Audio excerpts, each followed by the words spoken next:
Up exploring Alaska's ever-changing landscape inspires a lifetime of learning. That's why Alaska 529 is a proud sponsor of the Alaska Sealife Center and focused on helping families take small steps now for their child's future education. To learn about the Alaska 529 plan, its investment objectives, risks, and costs, carefully read the plan disclosure document available at alaska529plan.com. Alaska 529. Save in Alaska, study anywhere. Everyone gather round, it's a time of day for virtual SmallFry school. We can hardly wait. Meet new ocean friends, connect with old pals too. Let's learn about the sea, there's so much to do. La la, SmallFry. La la, SmallFry. La la, SmallFry. La la, SmallFry. Learn and have fun, cool creatures to meet. It's virtual SmallFry school. Go ahead and grab a seat.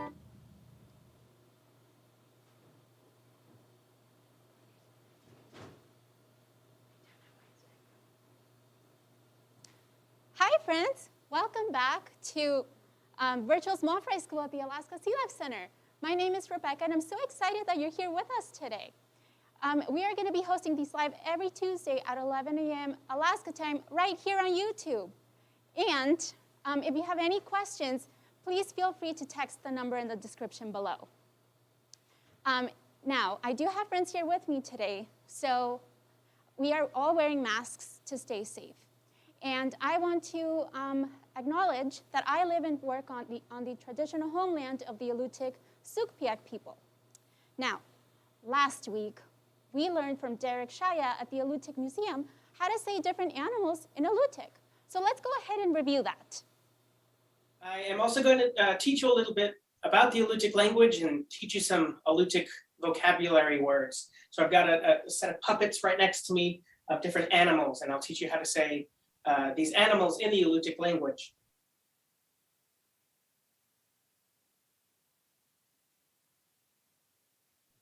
The first, a lot of people are familiar with this. This is a tapukaaq. Tapukaaq means bear in Alutiiq.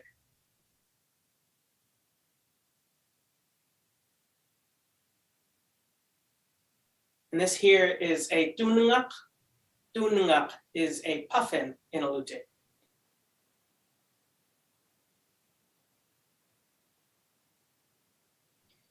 And this here is asktuffy. Asktuffy is an orca or killer whale.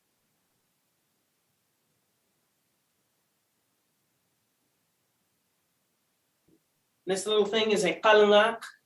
Qalngaq. Qalngaq is the raven.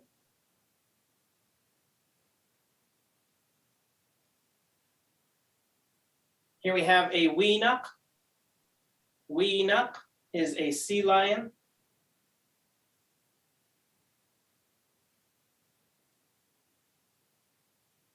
This here is izuiq. Izuiq is a seal.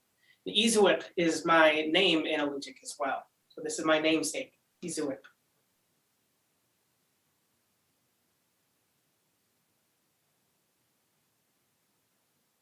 And lastly, we have a saqullqanaq. Saqullqanaq is a bird. Wow, we learned so many new words. And one of those was tungat. I know I'm not pronouncing it very well. It's a really cool language and it's a little difficult for me. But tungat means puffin.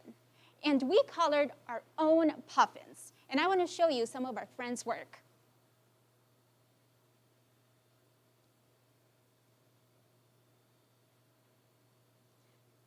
So check out some of our friends. I really like how you colored your puffins, friends.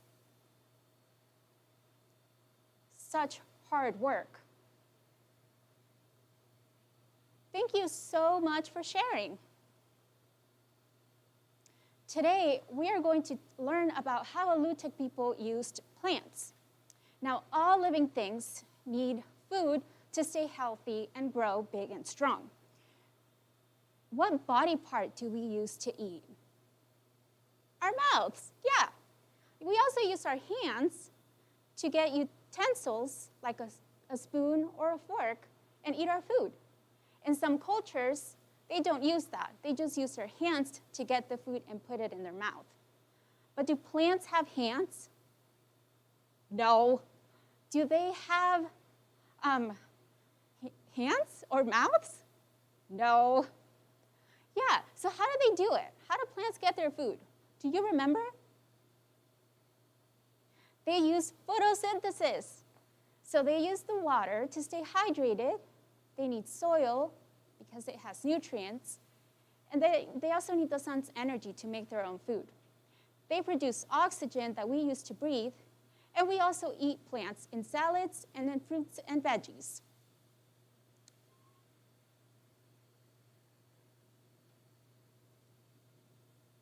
So we are going to learn about five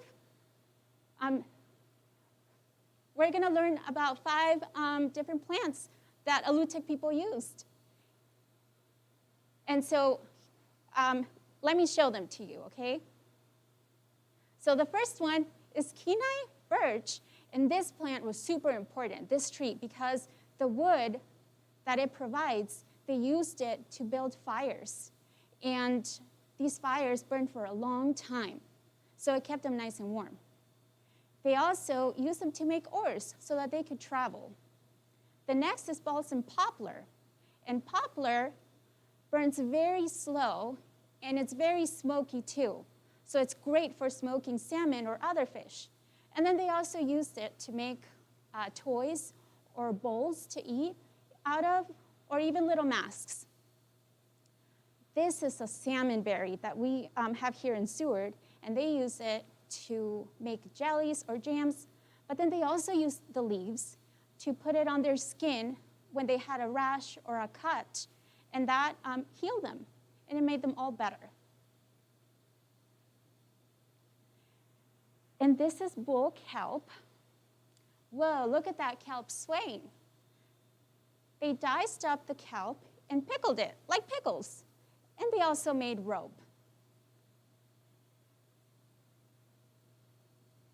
This is the monk's hood, and also known as the wolfsbane. This plant we do not touch, although it's really pretty to look at. But they use the roots of this plant, which are found at the bottom in the soil, and they put it on the spears. So I'll tell you a little bit of this process. So they would take the roots and then mash them all together, because this plant, the wolfsbane, has a toxin in it that paralyzes you, which means that you cannot move anymore. And so they would mash it up and then put it on the spear, on the tip, and they would go out hunting for whales or other mammals out there that were really big. And so because this plant, the toxin paralyzes you, it would paralyze the whale or the other animals that they were hunting. And they would wait, because whales are such big animals, they would wait for the whale to wash up on the beach, and then they would go and take the animal and preserve it so that they can eat it. Wow, so today we are gonna be making our own traditional dessert that Alutiiq people made with berries. Traditionally, it was done with salmon berries, but we don't have those in season anymore, so I just went and bought berries from the grocery store. So let's go ahead and get started. So we need berries, and hopefully you have a bowl too, and you can use whatever berries you want. I have blackberries and raspberries too. And you can use a spoon or a fork. And I'm going to use a fork. You might need your adult's help. We are going to mash them just like that until you see that juice, until we get all the juice out. If you have a potato masher, you can ask your adult. Oh my goodness, there's so much juice. They can help you out with that. And now, friends, if you have any questions, feel free to send them to the number in the description below. For this, you're also going to need a little bit of sugar, and if you don't want to use sugar, that's okay. You can use honey or whatever other thing you have to make it a little sweeter. And you're going to use milk as well. Hey, Rebecca. Yeah. We do have a question. Okay. Do you have a favorite dessert? Oh, yes, I do have a favorite dessert. My favorite dessert is flan, which is a Hispanic or dessert. And it's made with eggs, and it's made with milk, and sugar, and vanilla, and you put it in the oven. And it's so, so yummy. Oh, we just got another question as well. What other plants did they use? Yeah, so they used, I know they used cow parsnip, and they used that as a vegetable. You know, just like we get our vegetables from the grocery store, they would go and pick them. But then they also used wild chives, which we can also find chives at the grocery store nowadays, but they use wild chives to season the food so that it would taste yummier. How are your berries turning out? Whoa. So yummy. I'm so excited to eat this.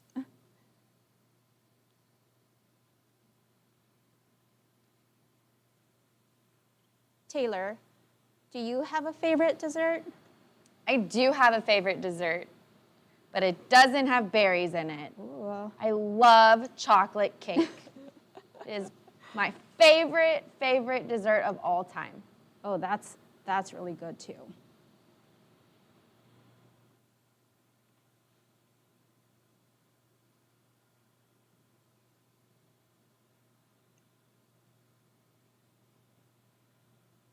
Whoa, look at all this. So many juices coming out of this. So delicious. Yummy. Okay. Yeah, so again, the goal is to get all these juices out, and I think I'm doing a pretty good job. Okay, I like it like that, because I actually like it when it's a little bit clumpy, and I can taste the berries still. Okay, so now you can take your sugar, or if you're using honey, or whatever else you use to make it sweet, or maybe you don't like it sweet. I'm going to take a little bit of sugar with my spoon and just put it in there. Yummy.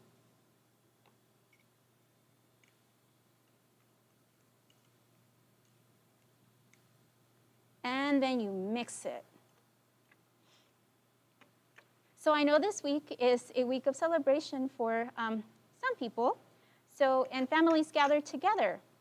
And so if you make really fun traditional foods with your family, you can send photos of those foods to asktuffy at alaskasealife.org. Because this is a very traditional Alutiiq dessert, and it's called something mashed, because we just mashed it, right? Something mashed. Okay, now for the milk. I know I'm gonna make a mess here, so I'm going to use my spoon. I have oat milk, but normally this would be evaporated milk. But you can use whatever milk you like. Because I think it's fun too when you make it for yourself or for other people.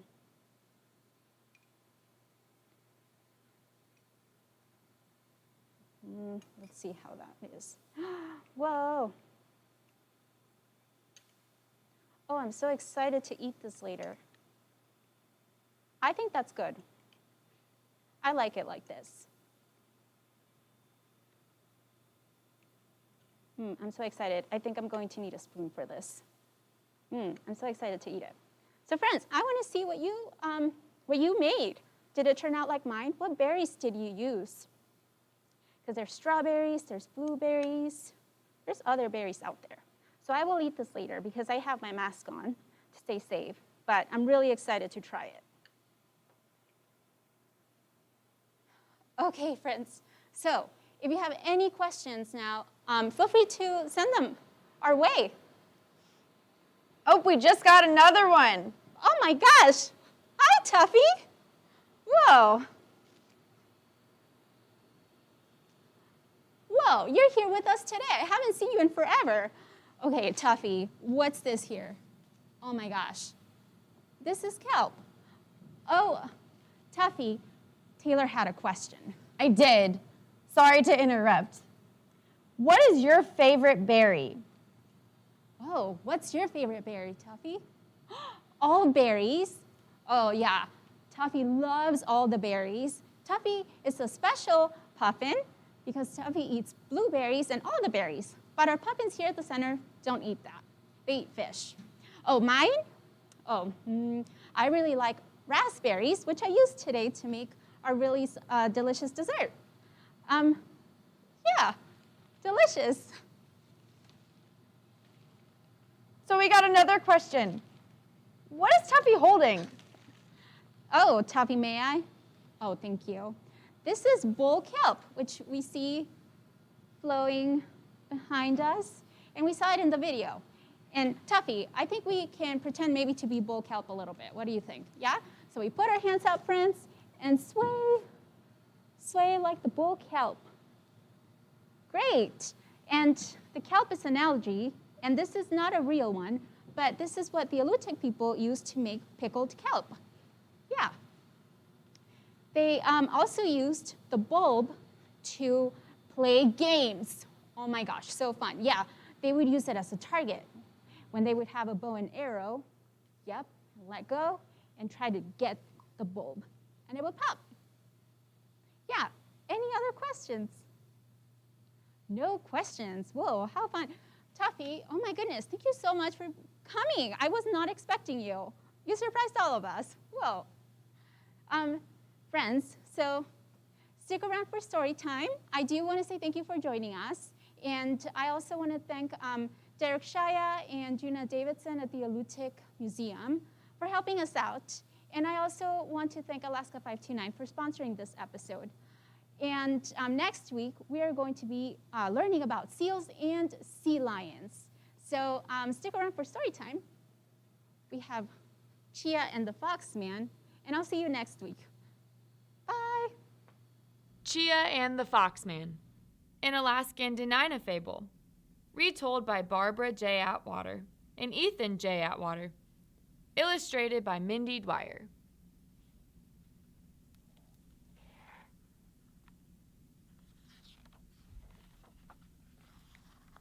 Chia and the Foxman.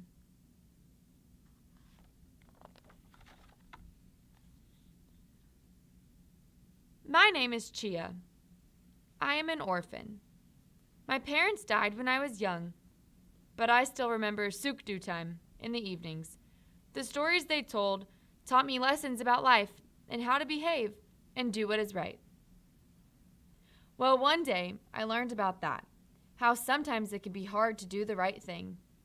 I will tell you my sukdu.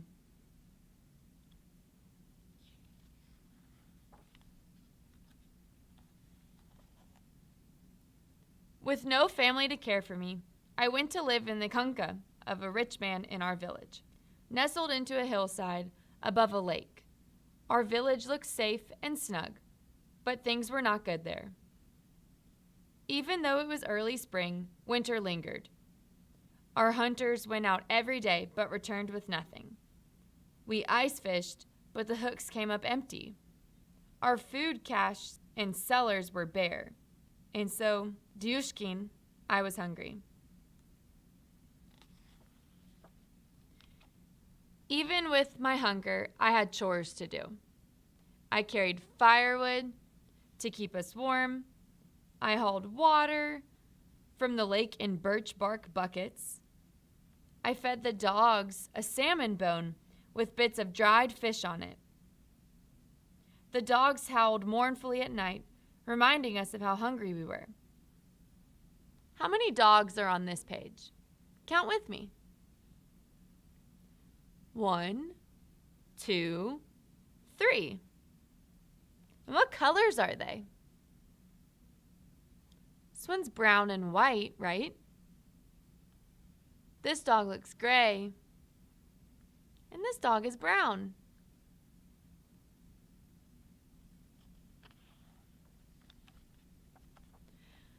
After a long day filled with many chores and no food, I was tired. I crawled into bed and fell quickly asleep. Suddenly, I was awakened by a loud yell. "Izai! Chia! It is cold!" cried the rich man. "Fix the door!" A storm had blown it open. Wind and snow were rushing into the kunkka. I closed the door, fixed the latch, and went back to sleep. Soon the rich man's voice woke me again. "Izai! Chia! The door!" A second time, I fixed the latch and wearily went back to bed. A third time, the rich man's shouts woke me. "Izai! Chia! Fix the door!"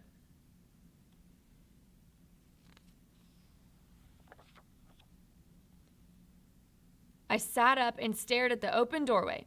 Something was happening. This time, I pulled on my boots, my parka, and my mittens, and I ran outside.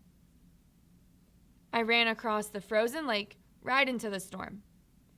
I ran through the forest, directly into the wind. I ran up the mountainside, straight into the blowing snow. Tink, tink, tink. High up on the mountain, I heard something. At first, it was faint, but it grew louder and louder as I neared the glacier.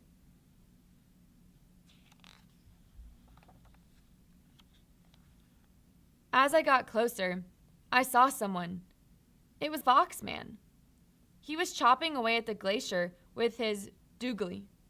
Chips of ice got caught up by the wind and carried straight down to our village. I watched in wonder, trying to decide what to do. Finally, I had an idea.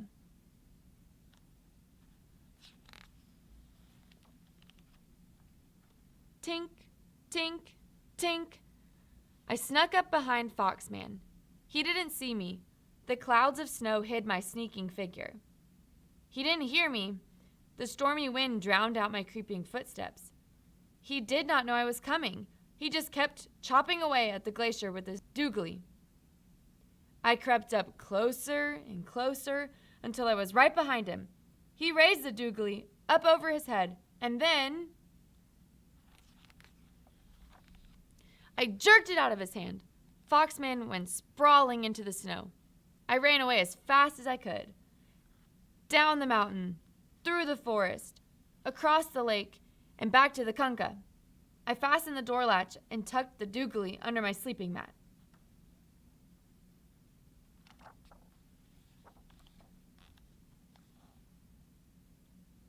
No more wind, no more snow. Now the rich man couldn't complain anymore. Finally, I would be able to sleep. But my sleep was interrupted again. Foxman was in my dreams. I ran down the mountain, and he was the glacier blowing snow at me. I ran through the forest, and he was the trees tangling me in branches. I ran across the frozen lake, and he was the ice cracking beneath me.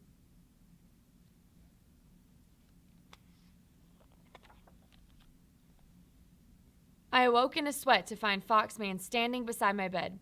"Please don't hurt me," I cried. He tilted his head to the side. "Chia dena ziten. You stole from me." This was true, but strangely he did not seem angry. I stammered. "You were causing the storm, which was making our lives more difficult." Foxman just stared at me. "I need my Doogley back." I stood up in a rush. I'm tired and hungry, and I needed the storm to stop. Foxman turned his head toward the door and spoke softly. "I have work to do."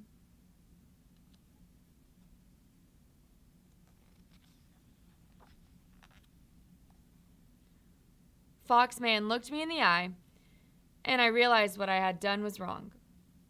"I am sorry. I did steal your Doogley," I said, pulling it out and handing it to him. "I was wrong." Foxman took the Doogley and said, "Chainan, Chia, things will now get better for you." I watched him walk around the kunkka, dragging his Doogley behind him. He made a circle in the snow all the way around it and then disappeared into the night.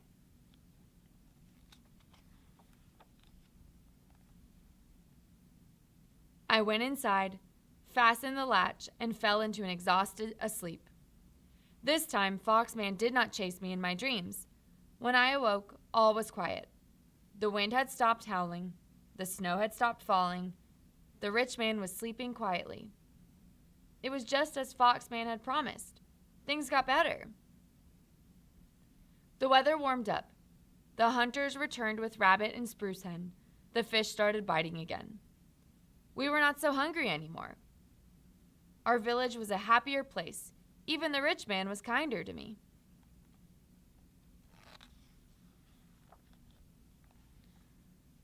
I am still Chia. I still live in the home of the rich man, but my life is better, just as Foxman promised. I have not seen Foxman since that night, but sometimes I see a faint outline of his circle around the kunkka. Sometimes I think I see him in the forest, and there are times when I can almost hear his Doogley chopping away at the glacier.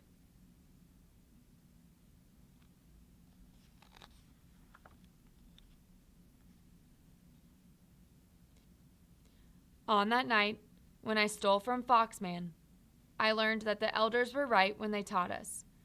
Doing the right thing isn't always easy, but doing the right thing is always best. Dakwid And that is what happened.